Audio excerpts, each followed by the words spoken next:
La Primera Guerra Mundial siempre se ha visto como una guerra en blanco y negro. Era la única manera que tenían de filmar las imágenes del frente y las escenas recreadas para la cámara. Pero la realidad no era así. La realidad ocurrió en color. La masacre, las novedades, el choque, los levantamientos políticos, la victoria, la derrota. Los campos eran verdes, el fango pardo y las luces brillantes. Ahora, con la ayuda de la nueva tecnología por ordenador, se ha devuelto el color fielmente y con gran detalle al blanco y negro de la Primera Guerra Mundial. Por primera vez esta serie contará la historia de la Primera Guerra Mundial tal como la vieron los que lucharon en ella.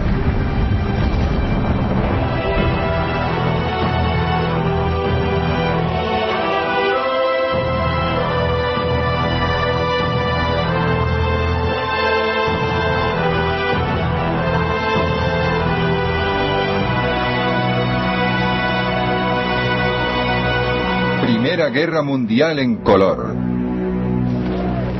Catástrofe.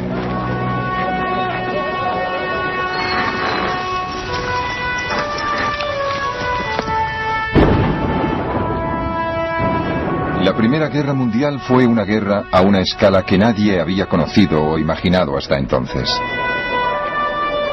Entre 1914 y 1918, unos 65 millones de hombres tomaron las armas. 10 millones murieron en la batalla.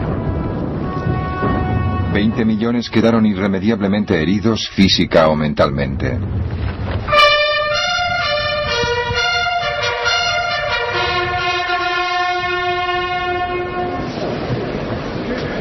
«90 años después, los pocos que sobreviven y lo recuerdan, los que tomaron parte, se reunieron en la puerta de Menin, parte de los viejos muros de Ypres, en Bélgica. Ellos salieron con vida, pero nunca han olvidado a los que no lo lograron.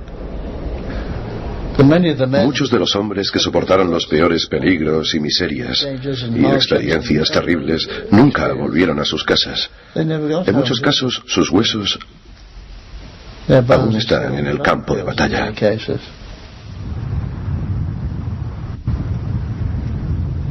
Los demás millones que murieron en esa guerra eran estadísticas para recuento de futuros historiadores.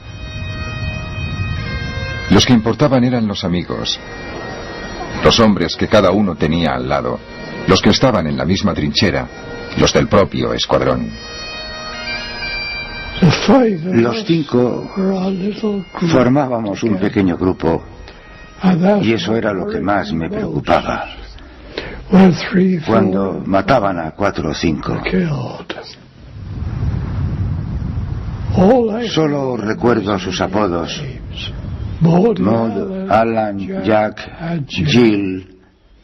Es lo único que recuerdo. Ojalá recordara sus nombres. La Primera Guerra Mundial fue realmente una guerra mundial. Se luchó desde las costas de América a las costas de Asia. Fue un choque de grandes imperios que destruyó a los antiguos y dio paso a los nuevos. Las dinastías se resquebrajaron. Una familia real fue asesinada y sustituida por el terror revolucionario. Fue una guerra que cambió el sentido mismo de la guerra. Apareció una nueva expresión muy temida: saltar la trinchera. Yo siempre rezaba. Algunos chicos se burlaban de mí, pero yo siempre le pedía a Dios que me ayudara a luchar como un hombre y a volver a casa sano y salvo. Si alguna vez te dice alguien que saltó la trinchera para atacar y no tenía miedo, es un gran mentiroso. Esa guerra brutal destruyó hasta la propia tierra. No queda ni un árbol. Ni un metro cuadrado de terreno que haya escapado a la mutilación. No hay más que barro y agujeros de bombas. Y en el fondo de muchos agujeros, los cadáveres. Había armas horribles, minas enormes, frentes de artillería como no se habían visto jamás. A veces me maravillo de cómo podemos soportar la tensión de esta vida. Día tras día, noche tras noche, hora tras hora, bombas pesadas cayendo a cada minuto a pocos metros de ti, casi atontándote con el ruido de la explosión. El frente era algo horrible. Horrible. No entiendo cómo pudo sobrevivir alguien. No era solo el frente occidental. Los soldados del este de Rusia, que murieron a millones, eran los primeros que se preguntaban si todo aquello tenía sentido. ¿Qué estamos haciendo en esta guerra? Por mi sección ya han pasado cientos de hombres y por lo menos la mitad han terminado muertos o heridos en el campo de batalla. ¿Qué quedará al final de la guerra? El descontento favoreció las bases para una revolución que conmovió al mundo. Esto ya no es una capital, es un nido de ratas. Nadie trabaja, las calles están muy sucias, hay montones de basura apestosa en los patios. Me duele reconocer lo mal que está todo. Había un nuevo escenario para la guerra, el aire. Era tan criminal como las trincheras de abajo. Están matando a gente cada día. Mi mejor amigo estaba ahí una noche y al día siguiente en la comida ya no estaba. Estaba solo, luchaba solo y moría solo. Di un beso a mi madre. Lo recogí todo y le dije: adiós, mamá. No creo que volvamos a vernos. Las innovaciones tecnológicas eran fascinantes. Había aviones que despegaban desde la plataforma de un barco. Había aparecido el portaaviones. Lo primero que tuvimos que hacer fue aprender a despegar del puente frontal y a aterrizar de nuevo. Recuerdo que el capitán decía: es lo mismo que si os pusierais una pistola en la cabeza. Había naves de guerra enormes, pero curiosamente solo hubo una batalla naval a gran escala. En lugar de eso, se usó por primera vez a gran escala un arma muy traidora, el submarino, o barco bajo el agua, como lo llamaban los alemanes. Era tremendamente destructivo. Lo que aún hoy en día impresiona fue el coste en vidas humanas. Los nombres de los campos de batalla perduran en la memoria. Ypres, Verdún, el Somme, Passchendaele. Quienes lucharon en esos lugares fueron testigos de un sufrimiento nunca visto. Encontramos a un soldado de Cornwalls. Estaba destrozado por la metralla desde el hombro hasta la cintura. Tenía las entrañas en el suelo. A su lado había un charco de sangre y cuando nos acercamos a él pidió que le rematáramos. Antes de poder rematarle, al cabo de 30 segundos, ya estaba muerto. Y la última palabra que dijo fue madre.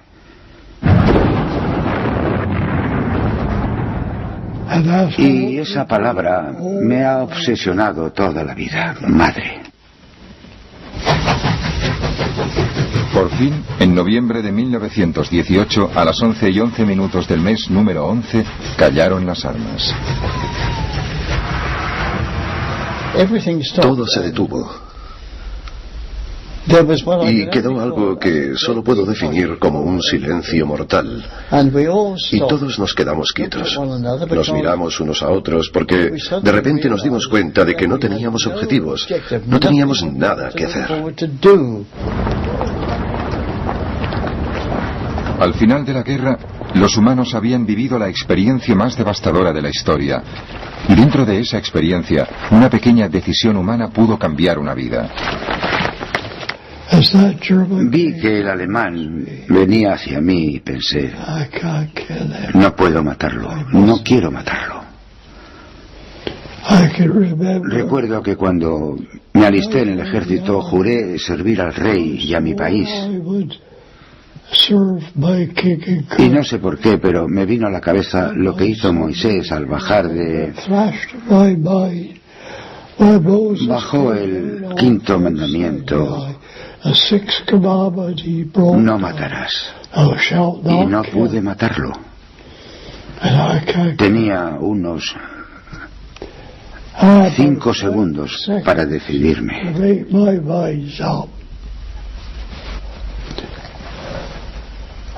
Le disparé por encima del pie y por encima de la rodilla. Le tumbé, pero no le maté.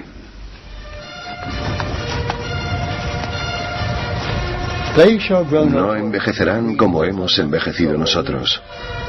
La edad no les agotará, ni los años les condenarán.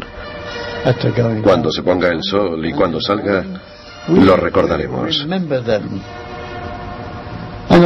Muchas veces me pregunto si los sacrificios que hicimos valieron la pena.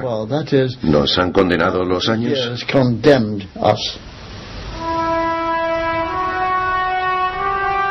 Pero ¿cómo empezó todo? Se convirtió en una guerra de millones de personas, y en cambio el principio fue como el pinchazo de una aguja, la bala de un asesino en un país lejano que cambiaría el mundo.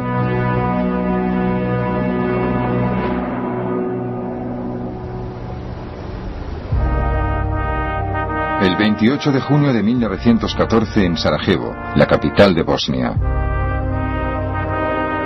Lanzan una bomba a un coche. La bomba no alcanza a los ocupantes, que son el archiduque Francisco Fernando, heredero del trono de Austria, y su esposa. La pareja real continúa con su visita oficial. Pocas horas después, el coche se detiene de nuevo y esta vez disparan una pistola. El príncipe de la corona de Austria y la archiduquesa Sofía son asesinados. Según los informes, el asesino forma parte de una organización terrorista respaldada por el gobierno de la vecina Serbia. Austria está de luto y decidida a castigar a los serbios. Aunque pocos se dan cuenta, ha empezado la cuenta atrás para la guerra. Cuando ocurrió lo de Sarajevo, la gente no se preocupó mucho. En los Balcanes pasaban cosas así constantemente. Era muy desagradable, pero desde el punto de vista británico se trataba solo de unos salvajes pintorescos con enormes y brillantes galones y unos nombres impronunciables. Y a nadie le preocupaba demasiado. El asesinato de Sarajevo parecía simplemente una pequeña interrupción en la época dorada de Gran Bretaña. En 1897 la reina Victoria celebró su jubileo de diamante. ¿Cómo aplaudieron a mi querida reina? Sentí un gran agradecimiento y una gran satisfacción por haber presenciado con mis hijas, mi marido y mis hijos esta gran, extraordinaria celebración.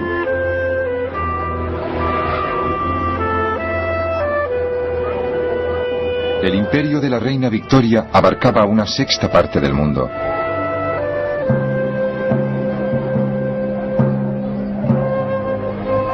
Los británicos se sentían los amos en el extranjero y una nación comercial y pacífica en su país. En 1901 murió la reina Victoria. Fue el final de una época. Londres es casi una ciudad de difuntos. Es como si la mano de un mago hubiera detenido de repente esa alegre vitalidad que corre por las venas de la gran urbe.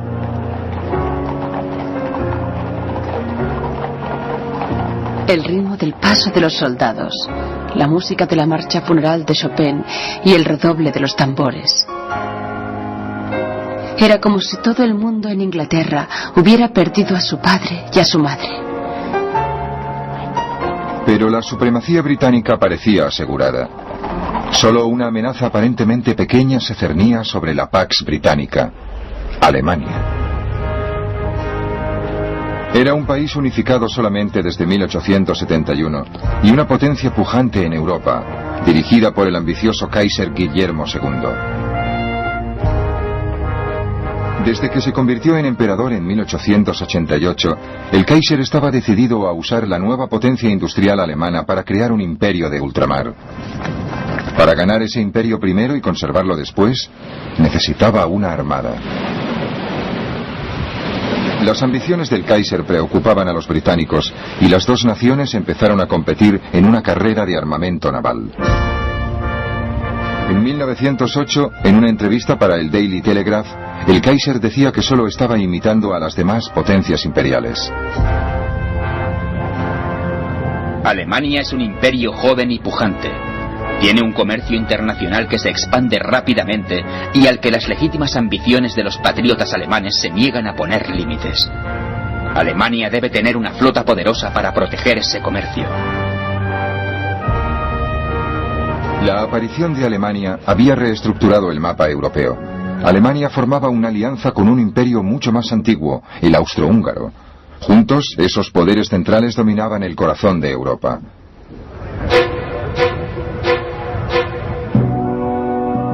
Pero la dinastía austríaca de los Habsburgo se estaba pudriendo desde dentro. Hasta los miembros de la familia real lo sabían.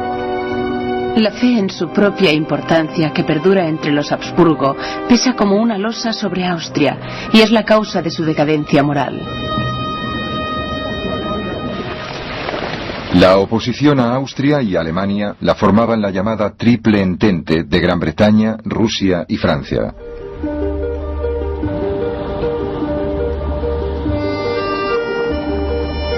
Francia había quedado destrozada por las revoluciones y fue derrotada por los prusianos en la guerra de 1870. Pero París seguía siendo la ciudad con más encanto del mundo. Siempre la recordaré como una ciudad maravillosa, donde vale la pena vivir durante 4 o 5 meses al año, aunque solo sea para mejorar la mente en una atmósfera intelectual y artística sin parangón. Rusia estaba gobernada por su autocrático emperador, el zar Nicolás II.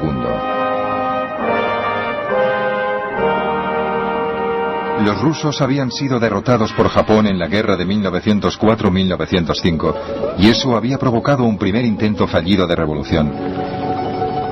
La amargura de muchos rusos está resumida en una petición de los trabajadores al zar. Nos vemos obligados a mendigar, nos vemos oprimidos. No se nos reconoce como seres humanos, se nos trata como esclavos. No tenemos ninguna fuerza, soberano. Se nos acaba la paciencia. Estamos llegando a ese punto terrible en que es mejor la muerte que seguir con este sufrimiento insoportable. Pero 6 años después, el zar y los líderes nombrados por él creían que el país volvía a estar controlado. Cada año de paz hace a Rusia más fuerte, no solo desde el punto de vista militar y naval, sino también desde el punto de vista económico y financiero. En 1914, aunque las voces que reclamaban un recorte de los poderes del zar se hacían oír cada vez más, Rusia era más fuerte que nunca. Mientras Rusia representaba al viejo mundo, al otro lado del Atlántico estaba el nuevo, Estados Unidos de América. Era un país democrático, descarado, optimista y a miles de kilómetros de distancia de las disputas que recorrían Europa. En su discurso inaugural de 1905, el nuevo presidente, Theodore Roosevelt, retrató su visión de un país bendecido por Dios. Queridos compatriotas, ningún pueblo de la tierra tiene tantos motivos de gratitud como el nuestro. A nosotros, como pueblo, se nos ha concedido poner los cimientos de nuestra vida nacional en un nuevo continente. Somos los herederos de la historia y, en cambio, no tenemos que sufrir ninguno de los inconvenientes que impone a los países más antiguos la mano muerta de una civilización desaparecida. En 1914, Estados Unidos se hallaba a años luz de distancia del conflicto que estaba a punto de devorar Europa. El 28 de julio, exactamente un mes después del asesinato del príncipe Fernando por nacionalistas serbios, según los austríacos, Austria declaró la guerra a Serbia como venganza. Los austríacos se entusiasmaron, pero el complejo juego de alianzas europeas iba a desencadenar una catástrofe imparable. Salió a relucir todo el juego de las relaciones europeas. Resultó que Rusia era aliada de Francia, que nosotros éramos aliados de Francia, y que Alemania era aliada del Imperio Austrohúngaro. Y estas relaciones, en lugar de frenar el proceso de la guerra, en cierto modo fueron las que llevaron al estallido del conflicto. Cuando el ejército austríaco invadió Serbia, los alemanes advirtieron a Rusia que si intervenía en la guerra a favor de los serbios, Alemania entraría en guerra con Rusia.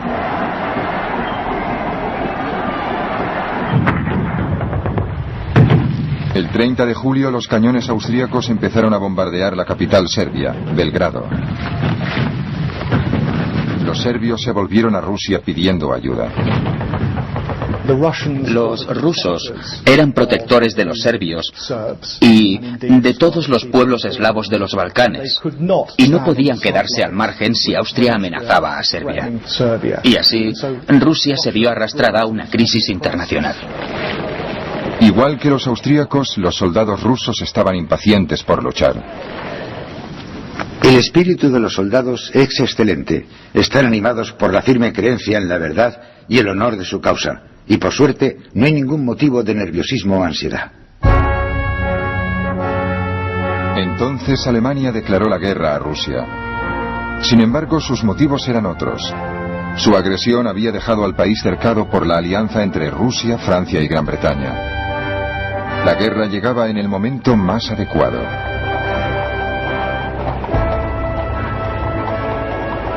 El pueblo empezó a pensar en lo que le esperaba. En las calles se veían reservistas por todas partes. Parecía que la gente estuviera dispuesta a entrar en guerra a la menor señal. Yo me preguntaba si esta exhibición de espíritu militar era una forma de darse valor o un sentimiento auténtico.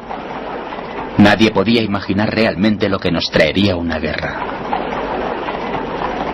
Francia, ante la provocación de Alemania, movilizó sus tropas. El comandante en jefe francés, Joseph Joffre, llamó a sus soldados al orden, pero algunos solo se encontraban confusos. Guerra. Todo el mundo lo sabe.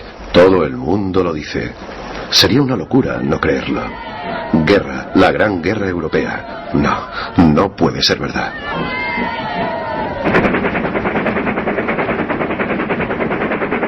Las tropas alemanas se dirigieron a la frontera con Bélgica. Los estrategas alemanes consideraban que un ataque rápido a través de Bélgica sería la forma más sencilla para entrar en Francia y adueñarse de París. El 3 de agosto, un lunes festivo, los británicos recibían la noticia sin poder creerla. Esta mañana, a la hora de desayunar, nos enteramos de que se ha declarado formalmente la guerra entre Francia y Alemania. Alemania ha declarado a Bélgica que si sus tropas pueden pasar sin ser molestadas por territorio belga, protegerá sus intereses en el tratado que se firme al final de la guerra. Bélgica se ha negado indignada y el rey de los belgas ha pedido ayuda al rey Jorge de Inglaterra. Había una fuerte corriente de simpatía hacia los belgas en Gran Bretaña y mucha gente decía, por Dios, ¿nos vamos a quedar de brazos cruzados o actuaremos como gente decente? El 4 de agosto, el ejército alemán entró en Bélgica.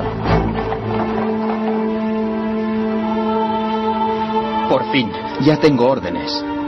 Por favor, mamá, intenta no perder nunca de vista lo que yo he comprendido. Si en estos momentos pensamos en nosotros mismos y en nuestros seres más cercanos, seremos mezquinos y débiles. Debemos mantener una visión amplia y pensar en nuestro país, en nuestra patria, en Dios.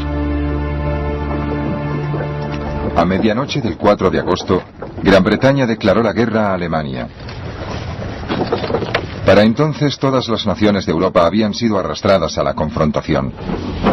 Pero la creencia general era que todo habría terminado para Navidad.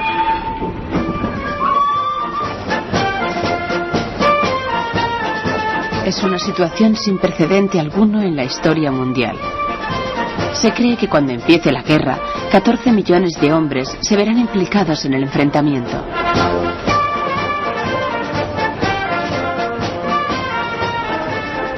Creo sinceramente que Gran Bretaña no tenía otra opción. Era una superpotencia, la mayor superpotencia de Europa. Si había que hacer una gran demostración de fuerza en Europa, Gran Bretaña debía participar. No podían quedarse mirando y dejar que Europa se derrumbara. Había un ambiente casi de alegría.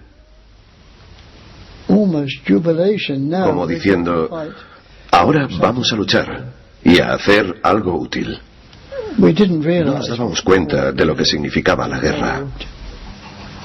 Eran enemigos de Inglaterra y lo único que le interesaba a un chico de esa edad era que iba a luchar por Inglaterra. El ejército alemán arrasó Bélgica sin dificultades. El 14 de agosto entraron en la capital, Bruselas. Los civiles trataron de resistir y Alemania tomó venganza, ejecutando de una sola vez a 600 belgas inocentes. Algunos soldados alemanes empezaron a asustarse de lo que habían desatado. Ver a esa gente asustada, hombres, mujeres y niños, era algo horrible. Hasta los soldados alemanes tenían miedo, esperando los tiros que les llegaban desde todas partes. Los civiles belgas tuvieron que huir. Hay familias con 7 u 8 niños siguiendo la vía. El ferrocarril es su única esperanza. Los jóvenes no entienden nada. Los demás preguntan dónde les llevarán. Es un desastre que no se puede contar. Los alemanes avanzaban y Gran Bretaña se preparaba para librar su primera guerra importante del último siglo.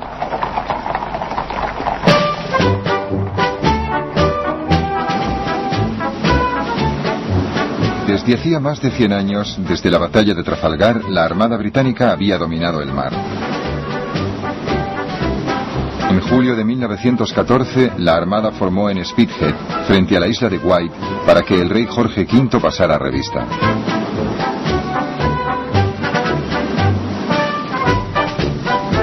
Era una imagen impresionante, pero el ejército británico siempre se había visto mucho menos importante que la Armada, y era mucho más reducido que sus rivales del continente europeo. En otoño de 1914, el primer ministro británico, Herbert Asquith, explicó al pueblo de Gran Bretaña y a su imperio que se enfrentaban a la mayor emergencia de su historia. Todos, hombres y mujeres, debían cumplir con su deber. Recuerdo concretamente un regimiento escocés, con su traje típico, y era muy emocionante ver cómo desfilaba ese regimiento al son de las gaitas. Esas faldas escocesas moviéndose al unísono tenían algo que me emocionó. Nos emocionaron a todos. Lord Kitchener de Khartoum fue encargado de reclutar un ejército de voluntarios, inicialmente de 100.000 hombres. A finales de 1914 ya se habían alistado 1 millón. Me alisté como voluntario el 2 de septiembre de 1914. Unos 30 compañeros de trabajo se alistaron conmigo, todos juntos.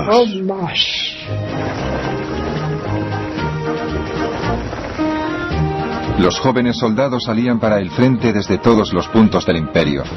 Sus familias quedaban atrás y solo podían esperar y rezar. Mi querida madre, no te desanimes y confía en la providencia. Estoy seguro de que volveré sano y salvo de esta.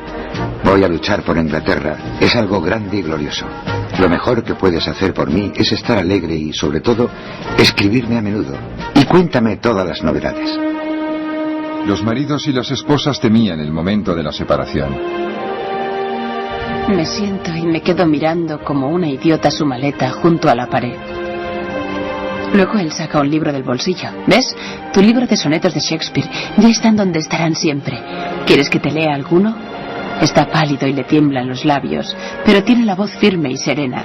Y pronto me dejo caer al suelo y me siento entre sus rodillas. Y mientras lee, deja caer una mano sobre mi hombro.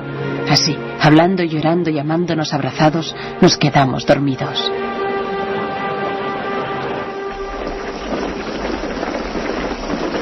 El alto mando envió la fuerza expedicionaria británica a Bélgica para detener el avance del ejército alemán. El 23 de agosto chocó literalmente con los alemanes en la ciudad de Mons. Su primer día de combate les sorprendió. La infantería enemiga avanzaba, según uno de nuestros soldados, en columnas de amasa. Se derrumbaban, cegados rápidamente. Venían en oleadas, con valor y sin desfallecer, cayendo en cuanto llegaban a la línea frontal de muertos y heridos. La rapidez con que disparábamos nos sorprendía a nosotros mismos, y hasta el peor tirador daba en el blanco, porque solo tenía que disparar contra la masa de uniformes marrones. Esas tácticas nos fascinaban, y después del primer impacto, al ver a los hombres caer impotentes bajo nuestro fuego, nos dieron una gran sensación de poder y de placer. Era tan fácil. Pero aunque los británicos no perdieron terreno y causaron una enorme cantidad de bajas en Mons, las fuerzas francesas retrocedían en el frente y los aliados tuvieron que emprender una retirada general. El ejército alemán siguió avanzando a través de Bélgica y entró en Francia. Al mismo tiempo, al sudeste de la frontera franco-alemana, el ejército francés había empezado a atacar intentando penetrar en territorio alemán. Ese combate fue conocido como Batalla de las Fronteras. Debré y yo fijamos la vista en la sierra que se recortaba al este, la que se interponía entre nosotros y el destino. Más allá había otros soldados como nosotros, hombres que nos matarían si no les matábamos a ellos. Los soldados franceses se lanzaron de cabeza contra la artillería alemana. A nuestro alrededor, los explosivos y la metralla de todos los calibres explotaba y salpicaba nuestras posiciones con balas y esquirlas. La muerte parecía inevitable. El ejército francés fue rechazado y el ejército alemán pasó a la ofensiva. La batalla de las fronteras se convirtió en un desastre para los franceses. Los franceses perdieron unos 200.000 soldados solo en el primer mes de la guerra. Y esta es una de las grandes imágenes del viejo ejército francés atacando con sus coloridos uniformes y los oficiales con sus guantes blancos sufriendo una masacre al enfrentarse con los rifles y ametralladoras de los defensores alemanes.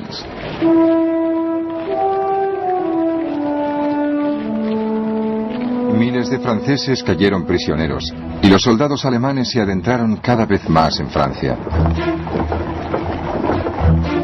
París ya estaba a la vista, pero para llegar tenían que cruzar antes el Marne, a 50 kilómetros de la capital francesa. El comandante en jefe francés, el general Joffre, recibió una llamada desesperada del gobernador militar de París, el general Gallieni. Nuestra artillería es anticuada, las municiones escasas, las tropas insuficientes y de baja calidad. Tenemos poca capacidad para resistir.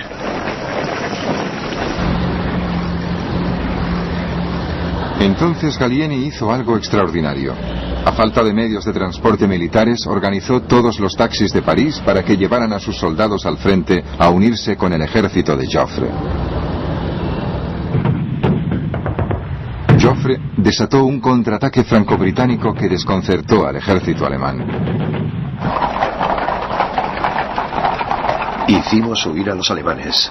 Estábamos furiosos y además éramos otros, en cierto modo unos veteranos. Muchos de nosotros a los 20 años ya habíamos luchado en 3 batallas. La batalla del Marne fue el punto de inflexión del primer año de guerra.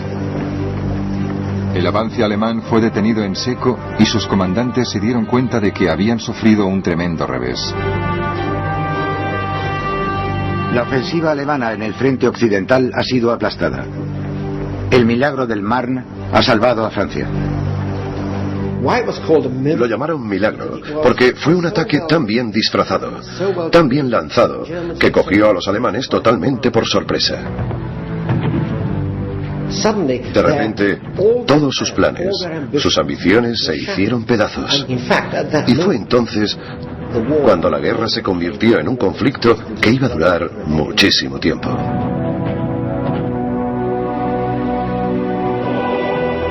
Al mismo tiempo, en el frente del este, al otro lado de Alemania, las primeras semanas de guerra habían sido testigos de rápidos ataques y contraataques de Alemania, su aliado Austria y su contrincante Rusia.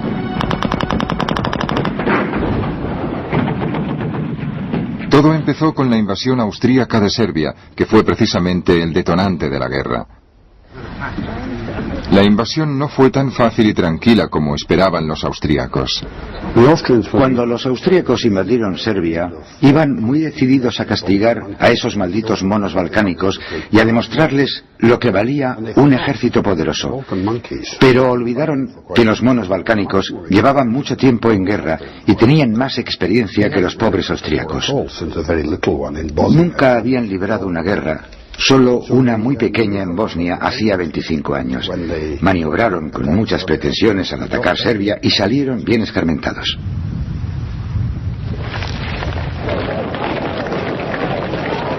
En menos de 6 semanas, los serbios echaron a los austríacos de Serbia.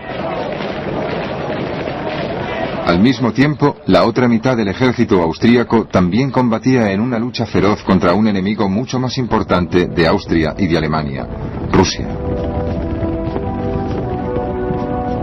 Cuando estalló la guerra, el ejército regular ruso era el más numeroso de Europa, con casi 1,5 millones de soldados. Pero a pesar de lo modernos que se veían los vehículos blindados con los que desfilaban orgullosos los comandantes del zar, el ejército ruso era poco flexible.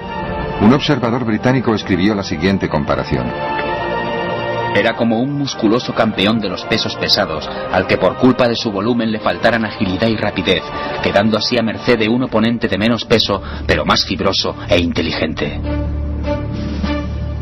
Pero el ejército ruso sorprendió a todos penetrando rápidamente en Austria ante el horror de los soldados austríacos. Para nosotros fue un golpe tremendo saber que los rusos habían penetrado tan a fondo. Pero al desánimo que siguió a esta sorprendente revelación le sustituyó la emoción de enfrentarnos tan pronto al enemigo. Fritz Kreisler entró pronto en combate. A unos 20 metros a la derecha de mi compañía, un hombre saltó por los aires con un grito de agonía y cayó desplomado, herido de muerte. Entonces sentí una corriente fría en mi mejilla. Un gran fragmento de metralla pasó silbando por el aire y se hundió en la tierra, furiosamente, salpicándolo todo de arena. Nos quedamos en el suelo jadeando y agotados, con el corazón a punto de reventar del esfuerzo. Frente al ataque ruso, los austríacos perdieron 350.000 hombres entre muertos, heridos y prisioneros. Al mismo tiempo, más hacia el norte, los rusos invadían el este de Alemania.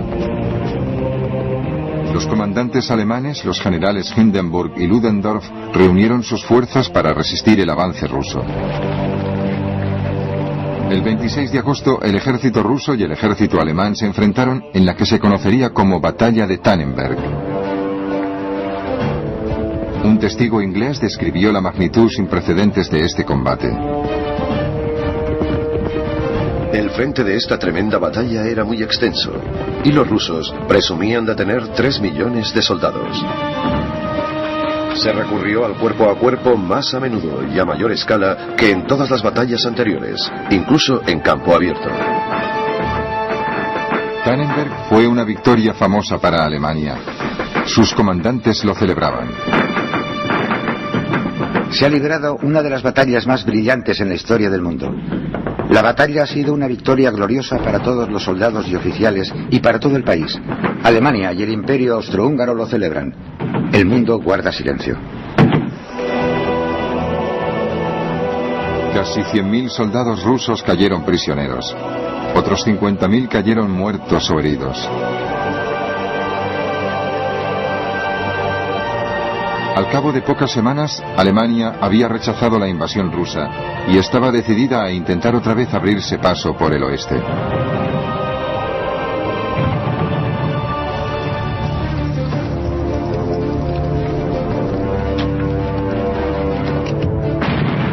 El 19 de octubre de 1914, los alemanes atacaron a las fuerzas franco-británicas en la ciudad de Ypres, en Bélgica.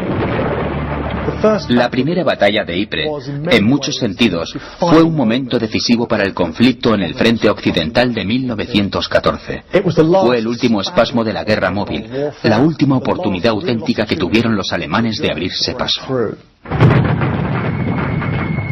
Una gran masa humana nos atacaba, corriendo con todas sus fuerzas, justo enfrente de nosotros, a menos de 50 metros. Se veía una gran masa de alemanes que temblaba. Nunca he disparado tanto en tan poco tiempo. La primera batalla de Ypres, que duró 3 semanas, fue una masacre de una magnitud desconocida y horrible. En nuestro frente hemos perdido miles de soldados, muertos, heridos o capturados. ¿Y qué hemos obtenido a cambio? ¿Una trinchera? ¡Qué desperdicio de vidas humanas! No solo eso, vidas jóvenes. Ypres definió lo que sería la guerra en el frente occidental durante 3 años y medio. Un equilibrio de fuerzas apuntalado en las trincheras y dominado por la muerte y las penurias. En esos momentos no había ningún sistema de drenaje en las trincheras. Por eso casi siempre ibas metido en el agua y en el fango hasta las rodillas. Con tanta lluvia y al anochecer, las trincheras empiezan a presentar un triste aspecto. Veo correr a los ratones por el camino mientras hago la ronda y alguna rata salta sobre un saco de arena en lo alto de un parapeto. El trabajo vuelve a empezar cuando amanece. Hay más centinelas, un destacamento sale por agua, otro trabaja para mejorar el parapeto y las alambradas y así todo. Algunos soldados, al despertar, se han encontrado una rata metida bajo la manta a su lado. Las hay a millones. Algunas son enormes, casi tan grandes como gatos. Tenías que aprovechar para dormir cuando podías. De puro agotamiento, y al despertar te encontrabas las ratas hambrientas corriéndote por encima y mordisqueándote el equipo. Los malditos piojos solo están quietos cuando estás medio congelado. En cuanto entras en calor, empiezan a picarte como locos. Te picaba todo. Los malditos bichos te chupaban la sangre y te volvías la chaqueta al revés para sacártelos de encima. Al día siguiente volvías a estar lleno de piojos porque los huevos que ponían se abrían por la noche. Volvías a estar lleno de piojos. No valía la pena perder el tiempo. Aquí se ven las cosas de una forma muy distinta. Todo parece tan inútil. Un día tras otro en las trincheras, tan expuestos. Pero en realidad pasa muy poca cosa. Claro que hay bombardeos de vez en cuando y es maravilloso lo que pueden soportar los soldados. Los oficiales duermen muy poco. Siempre hay rondas de vigilancia, siempre atentos a la menor señal de ataque. El otoño de 1914 daba paso al invierno y los hombres del frente cada vez creían menos en las promesas de una guerra corta. No sabes lo aburrido que es esto de las trincheras, ni lo mucho que ataca los nervios, ni lo lejos que vemos el final de la guerra. Parece que la guerra tendrá que seguir hasta que los alemanes estén exhaustos, lo que puede llevar algún tiempo. Mira, Flum, esta guerra es horrible, y ahora que han empezado a usar granadas y bombas con mucha frecuencia es peor que antes. Algunas de las líneas están a unos 25 metros de distancia y están llenas de agua y de fango. Hace mucho frío y mucha humedad. Y estoy seguro de que a ninguno de los 10 millones de soldados que luchan en esta guerra les parecería mal que se firmara la paz mañana mismo. En la Navidad de 1914, esas ideas de paz provocaron uno de los incidentes más notables de la guerra. En algunas zonas del frente los soldados dejaron las armas y se encontraron en tierra de nadie.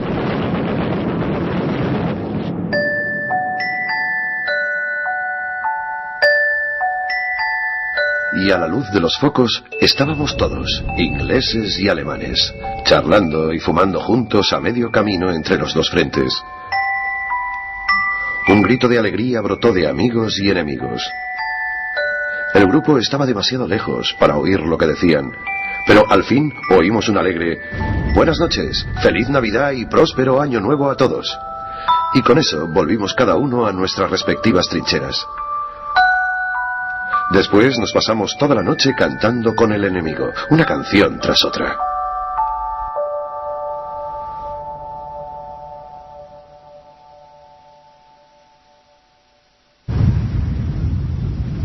Los altos mandos de ambos bandos se aseguraron de que esas confraternizaciones no se volvieran a producir. Los soldados que se habían lanzado a la guerra empezaban a ser conscientes de la situación en la que les habían metido sus líderes. En esa época no teníamos el cerebro, como diría, lo bastante desarrollado como para comprender lo que era la guerra. Y todo el mundo decía que para Navidad habría terminado. Y llegó la Navidad y no se terminó.